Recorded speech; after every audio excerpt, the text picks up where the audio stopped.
పులివెందులను YSR Congress party బలమైన కోటగా ఎందుకు పరిగణిస్తున్నారు?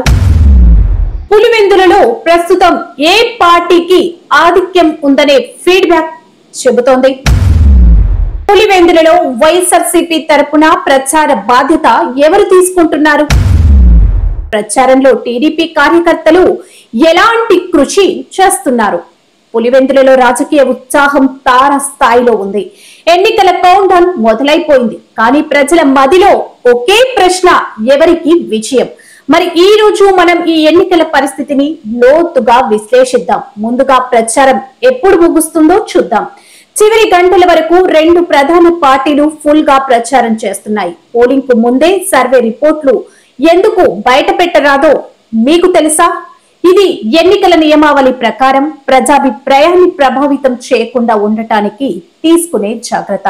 ప్రస్తుతం ఫీడ్బ్యాక్ ప్రకారం పులివెందులో వైఎస్ఆర్ కాంగ్రెస్ పార్టీకి బలమైన స్థానం ఉంది.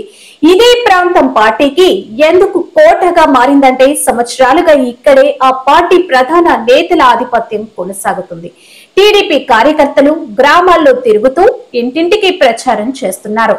మరోవైపు వైఎస్ఆర్సీపీ తరపున భూస్థాయి ప్రచారం బాధ్యత స్థానిక శ్రేణి నేతలు చేపట్టారు. కొన్ని గ్రామాలను తమ వైపు తిప్పుకోవడానికి టీడీపీ ప్రత్యేక వాగ్దానాలు ఇస్తుంది. కూటమి ప్రభుత్వం ఏర్పడిన తర్వాత రెండు గ్రామాలకు వెంటనే లాభాలు రావడం కూడా చర్చనీయాంశమైంది. ఎన్నికల్లో పోల్ మేనేజ్మెంట్ లేదా బూత్ లెవెల్ మేనేజ్మెంట్ అంటే ఏంటి? ప్రతి బూత్ లో ఓటర్ల జాబితాను, వారి హాజరును మరియు ఓటింగ్ శాతం పెంచే వ్యూహాలను సమర్థవంతంగా నిర్వహించడం. ఇలాంటి వ్యూహాలు కొన్ని సందర్భాల్లో ఫలితాలను పూర్తిగా మార్చేయగలవు. ఇక పందాల విషయంలో జాగ్రత్త. ఈసారి పరిస్థితి అంచనా వేయడం అంత సులభం కాదు. నేచురల్ విక్టరీ అంటే ఓటర్ల స్వచ్ఛమైన నిర్ణయం. ఆర్టిఫిషియల్ విక్టరీ అంటే వ్యూహాలతో మేనేజ్మెంట్ తో వచ్చే విజయం.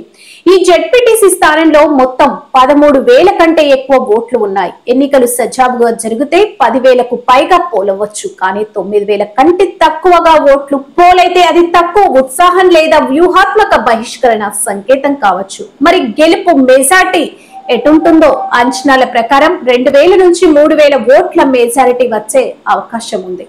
కానీ పులివెందుల ఫలితం రాష్ట్ర రాజకీయ దిశను పూర్తిగా ప్రతిబింబించదని గుర్తుంచుకోవాలి.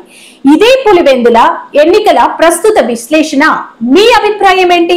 ఎవరు గెలుస్తారు అని మీరు అనుకుంటున్నారు? కామెంట్స్ లో చెప్పండి.